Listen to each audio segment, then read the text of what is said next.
함께 볼 하나님의 말씀은 히브리서 11장입니다.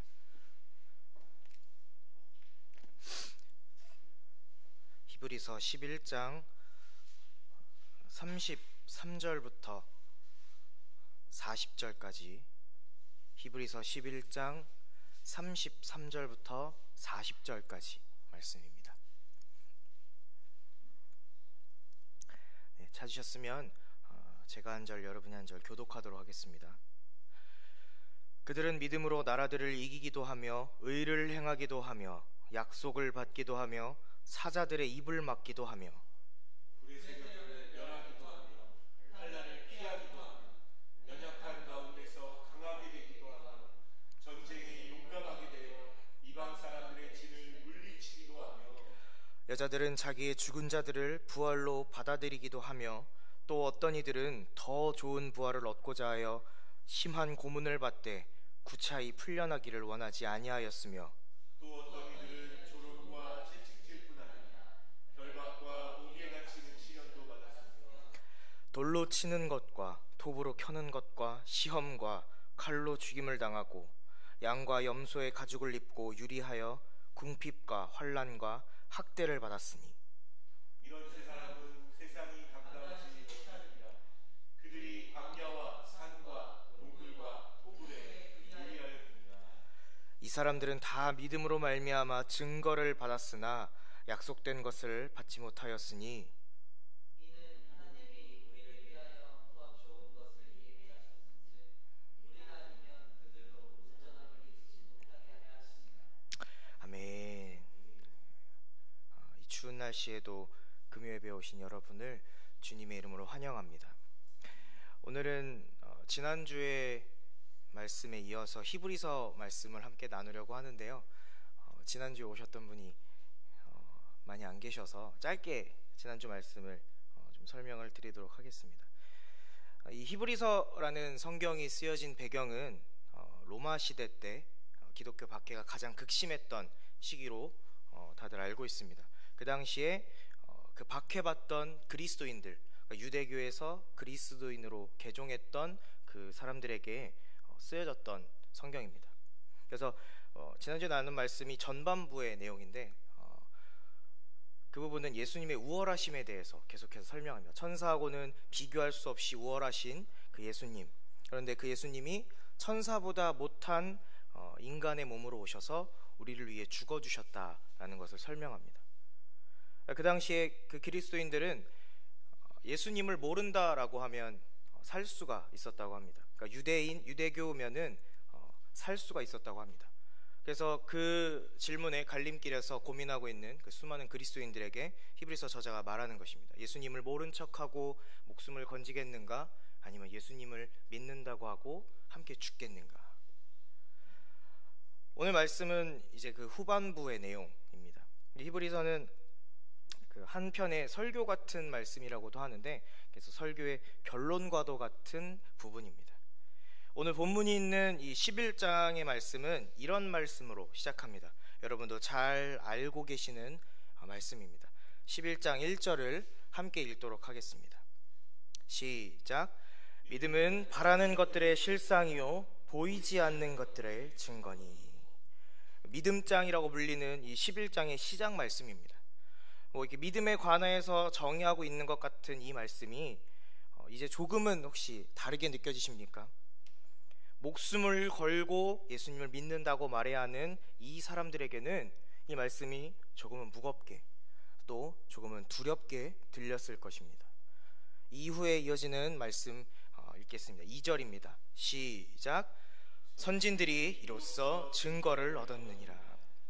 선진들이 믿음으로 증거를 얻었다고 합니다. 그러니까 믿음의 선조들이 보이지 않는 것들의 증거를 얻었다고 하고 있는 것입니다. 이제 그 뒤에 계속해서 그 믿음의 선조들에서 나열을 합니다. 먼저 4절 말씀, 4절에는 아벨의 믿음에 대해서 말하고 있습니다. 4절 말씀을 함께 읽도록 하겠습니다. 시작. 믿음으로 아벨은 가인보다 더 나은 제사를 하나님께 드림으로 의로운 자라 하시는 증거를 얻었으니 하나님이 그 예물에 대하여 증언하심이라. 그가 죽었으나 그 믿음으로써 지금도 말하느니라. 히브리서 전자는 먼저 아벨에 대해서 말합니다. 아벨은 믿음으로 드렸기 때문에 가인보다 더 나은 제사를 드렸다라고 말하고 있습니다. 잘 알고 계시겠지만 짧게 짚고 넘어가면 성경에는 사실 명확하게 나와 있지는 않기 때문에 가인의 제사를 왜 하나님이 받지 않으셨는가에 대한 의문들이 조금 있습니다. 근데 가인의 제사를 하나님이 받지 않으셨을 때 가인이 몹시 분해하는 그 반응을 볼 때 가인은 하나님께 제사를 드리려는 마음이 아니었다라는 것을 알 수가 있습니다. 그리고 또 혹자는 방금 읽은 이 히브리서의 본문을 그 근거로 찾습니다. 우리가 읽은 것처럼 아벨은 믿음으로 더 나은 제사를 드렸고 가인은 그렇지 않았다라는 것이죠. 어쨌든 이 구절에서 말하고 있는 건 가인에 대한 것이 아니라 아벨이 믿음으로 드린 제사를 말하고 있는 것입니다. 5절에서는 에녹에 관한 이야기가 나옵니다. 잘 알고 계시듯 죽음을 보지 않고 하나님이 하늘로 올리셨던 성경 인물입니다. 5절 말씀을 함께 읽도록 하겠습니다. 시작. 믿음으로 에녹은 죽음을 보지 않고 옮겨졌으니 하나님이 그를 옮기심으로 다시 보이지 아니하였느니라. 그는 옮겨지기 전에 하나님을 기쁘시게 하는 자라 하는 증거를 받았느니라. 마찬가지로 에녹이란 인물에 대해서 성경에서 자세한 설명은 나와 있지 않습니다. 그런데 히브리서 저자가 그가 믿음으로 하나님을 기쁘시게 했던 자였기 때문에 죽음을 보지 않고 하늘로 옮겨졌다라고 말하고 있습니다. 또 이어서 노아에 대한 말씀이 나옵니다. 7절 말씀 함께 읽도록 하겠습니다. 시작. 믿음으로 노아는 아직 보이지 않는 일에 경고하심을 받아 경외함으로 방주를 준비하여 그 집을 구원하였으니 이로 말미암아 세상을 정죄하고 믿음을 따르는 의의 상속자가 되었느니라. 11장 1절의 말씀을 그대로 따른 모습인 것 같습니다. 보이지 않는 일에 경고하심을 받아서 노아는 일생 동안 방주를 만듭니다. 그리고 그로 인해서 인류의 멸망 중에서도 노아의 가정은 구원을 받게 됩니다. 또 이어서는 아브라함이 믿음으로 하나님의 말씀을 따라서 자신의 고향을 떠나고 또 100세 때에 이삭을 얻을 것을 믿었습니다. 여기까지는 우리가 잘 알고 있는 그런 믿음의 모습들입니다. 네, 뒤에 나오는 말씀들은 우리가 조금은 쉽게 지나쳤을 수도 있는 그런 믿음의 모습들을 말하고 있습니다.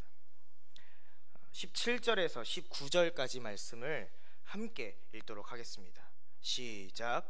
아브라함은 시험을 받을 때에 믿음으로 이삭을 드렸으니 그는 약속들을 받은 자로 돼 그 외아들을 드렸느니라.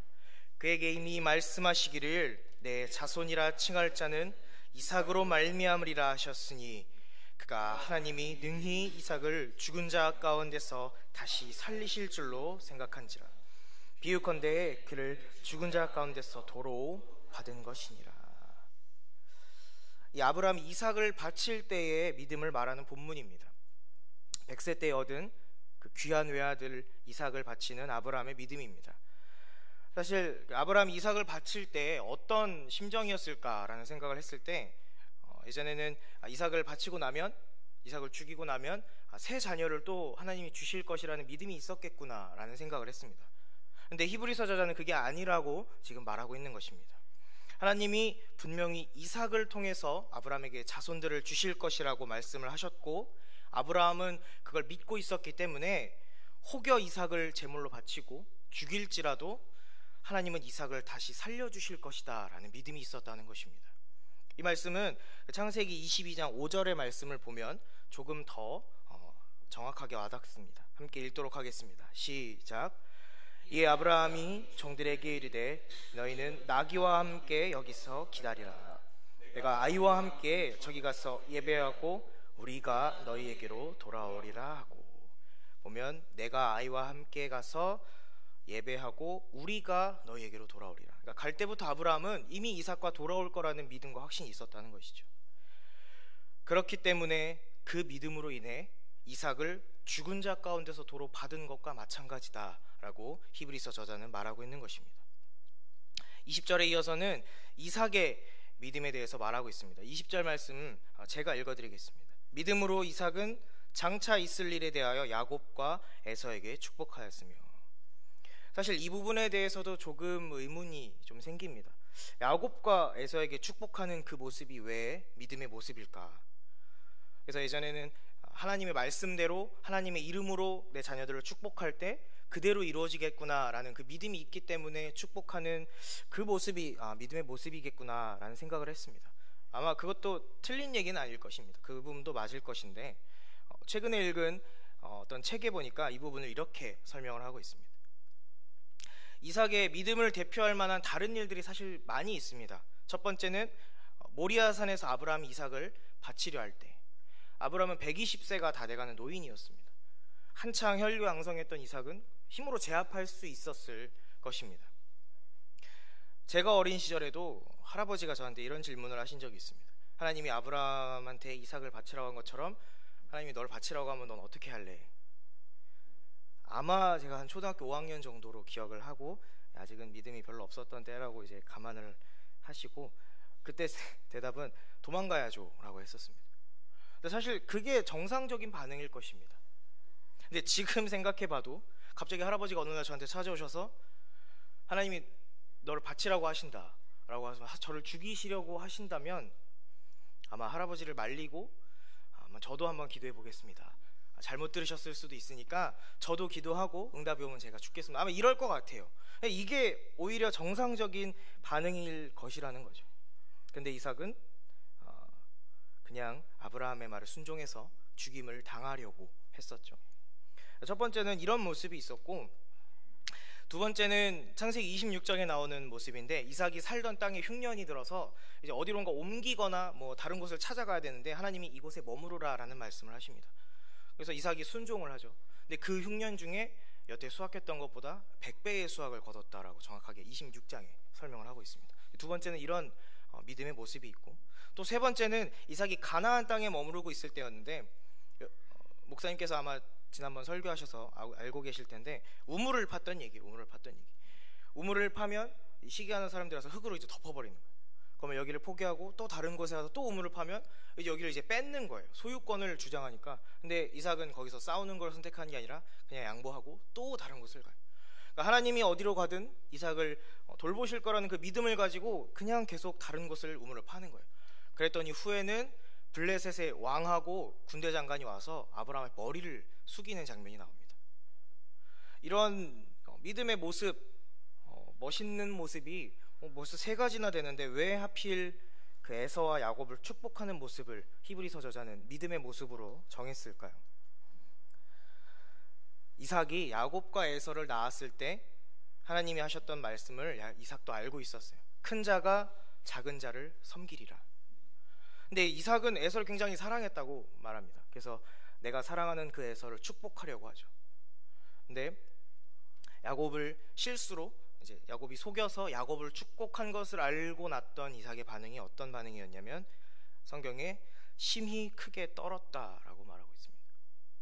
그러니까 이게 만약에 야곱에게 속은 것이 분하고 야곱에게 화가 났으면 그냥 축복을 취소하고 다시 에서에게 축복을 했을 거예요. 근데 이삭은 그 축복을 취소하는 게 아니라 에서에게 남은 축복만을 하는 장면이 나와요.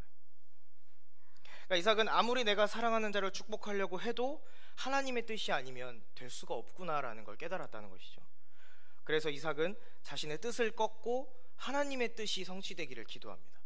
그래서 에서를 축복할 때 결국에는 아우를 섬길 것도 축복에 들어가죠.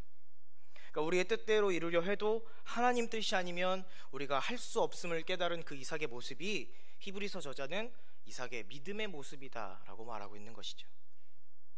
이어서는 야곱이 자녀들을 축복한 믿음의 모습을 대해서 말하고, 또 요셉은 자신의 뼈를 들고 나가달라는 그 유언하는 모습에 대해서 말합니다. 요셉은 야곱의 밑에서 가나안 땅에서 자랐던 시간이 한 10몇 년밖에 되지 않습니다. 그 뒤로 애굽에 팔려갔고 거기서 총리가 되고 남은 인생을 다 애굽에서 보내요. 그런데도 요셉은 하나님 말씀을 알고 있었기 때문에 이 애굽 땅이 하나님 약속하신 땅이 아니구나, 언젠가는 하나님 약속하신 그 가나안으로 갈 것이라는 그 믿음이 있었다는 거죠. 그래서 자신이 죽더라도 자신의 유고를 나중에 가지고 나가달라는 그런 유언을 하는 것이죠. 이어서 모세의 믿음에 대해서 또 말을 하는데, 여러분도 잘 알다시피 24절 25절 말씀을 읽어보면 바로의 공주의 아들이라 칭함을 거절하고 하나님의 백성과 함께 고난받기를 잠시 죄악의 낙을 누리는 것보다 더 좋아하고, 우리가 잘 알듯 그 이집트 왕자인 그 모세가 그 칭호를 버리고 하나님의 백성과 함께 고난받기를 선택을 합니다. 애굽을 나올 때는 10가지 재앙을 예언하고 또 홍해를 가르고 또 광야에서 40년 동안 있었던 그 수많은 믿음의 사건들에는 항상 모세가 있었습니다. 또 후에 여호수아가 가나안에 들어가서 믿음으로 여리고성을 돌아서 무너뜨렸던 일, 또 정탐꾼을 믿음으로 도운 그 기생 라합에 관한 이야기가 계속해서 히브리서의 그 말씀에 나옵니다. 그리고 32절을 말씀합니다. 32절을 함께 읽겠습니다. 시작. 내가 무슨 말을 더하리오? 기드온, 바락, 삼손, 입다, 다윗 및 사무엘과 선지자들의 일을 말하려면 내게 시간이 부족하리로다.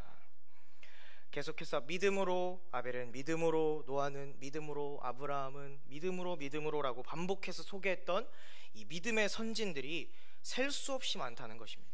말하기에 시간이 부족할 만큼 믿음의 선조들이 많이 있다는 것입니다. 바라는 것들의 실상이요 보이지 않는 것들의 증거인 그 믿음으로 살았던 믿음의 선진들이 정말로 많이 있다는 것입니다.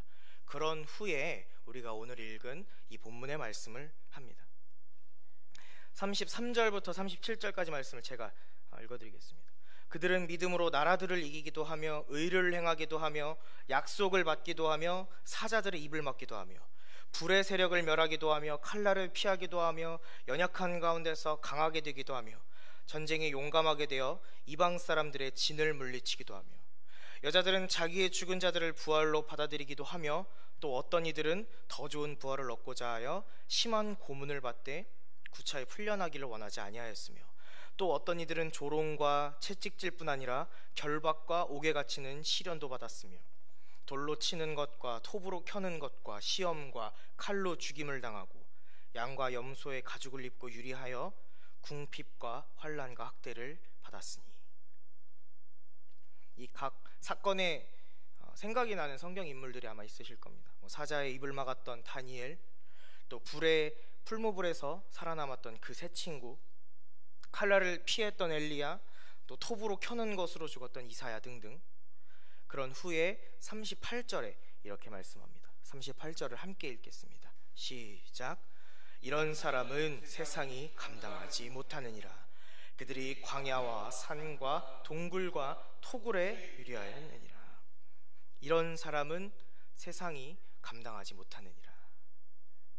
NIV 영어 성경이나 원어 성경은 이 부분을 조금 다르게 말하고 있습니다. 원어 성경이나 영어 성경에 보면 이 부분을 그들에게 세상이란 언제나 가치가 없었다. 하나님의 신령한 것, 하나님의 말씀, 하나님의 영광에 사로잡혀서 세상의 것들이 그들에게는 언제나 가치가 없었다라는 것입니다. 또는 그런 믿음의 사람들은 영적으로 큰 사람들이기에 세상이 감당하지 못했던 것입니다. 이런 사람이 되는 저와 여러분의 삶이 되기를 주님의 이름으로 축복합니다. 아까도 말씀드렸듯 히브리서는 한편에 잘 쓰여진 설교 같다고 이야기를 합니다. 지난주 말씀이 서론이라면 오늘 말씀은 이제 결론에 해당하는 겁니다. 천사와 비교할 수 없을 만큼 우월하신 그 예수님이 우리 죄를 위해서 천사보다 못한 존재가 되셨는데 그 예수님을 모른 채 하겠는가? 수많은 믿음의 선진들이 믿음으로 살았고 또 믿음으로 죽었는데 세상이 감당하지 못하는 그런 사람들이 되어야 한다라고 말하고 있는 것입니다. 오늘 읽지 않은 본문인데 뒤에 가서 13장에 가면 히브리서의 저자가 마지막으로 이런 권면을 합니다.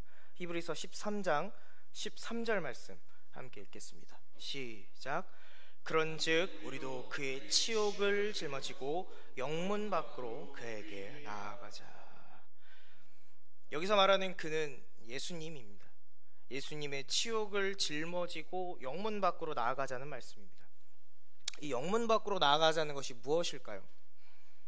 그 구약 시대 때 제사 중에 그 속죄제를 드릴 때는 그 제물로 드려진 짐승의 육체는 영문 밖에서 불살랐다고 합니다. 성막 밖에서.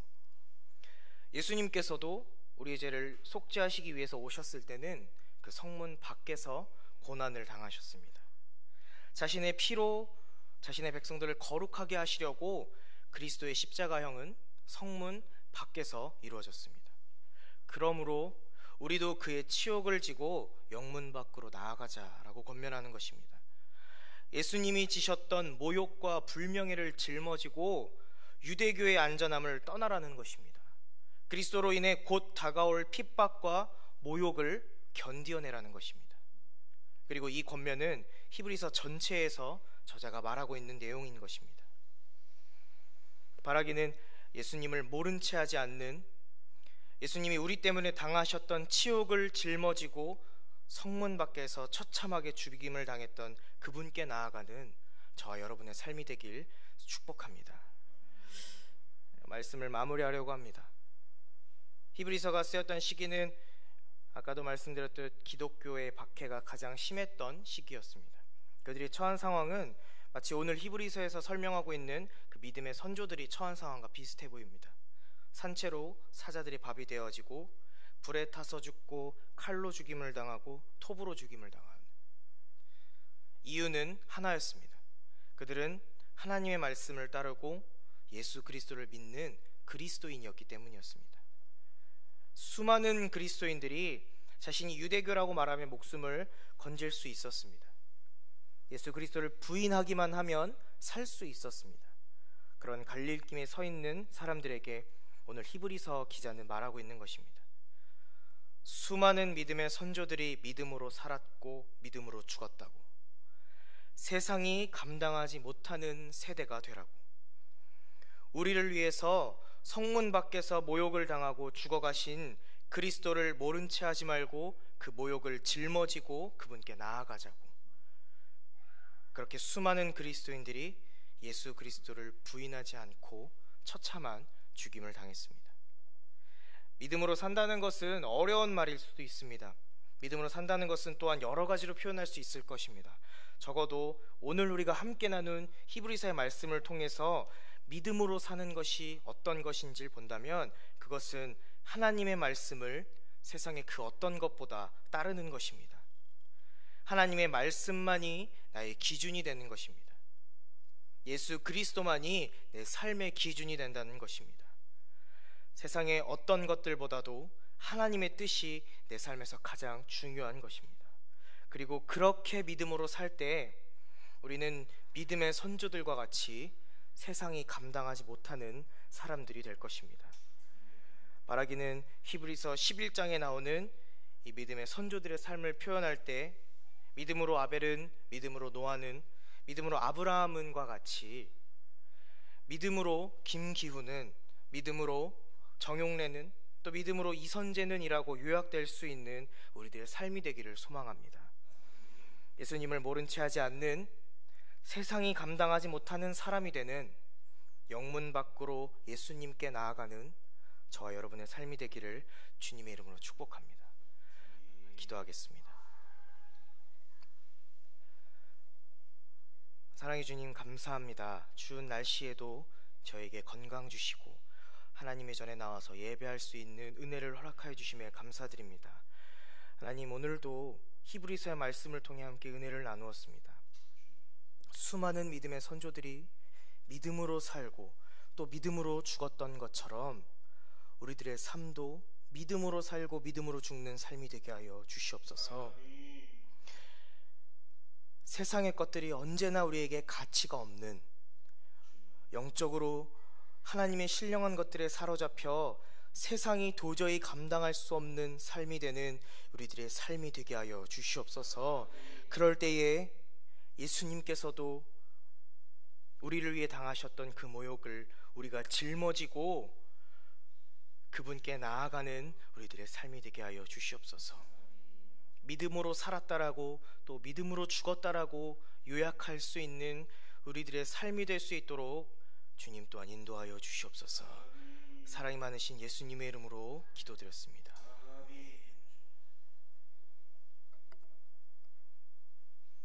자유롭게 기도하시다가 돌아가시겠습니다.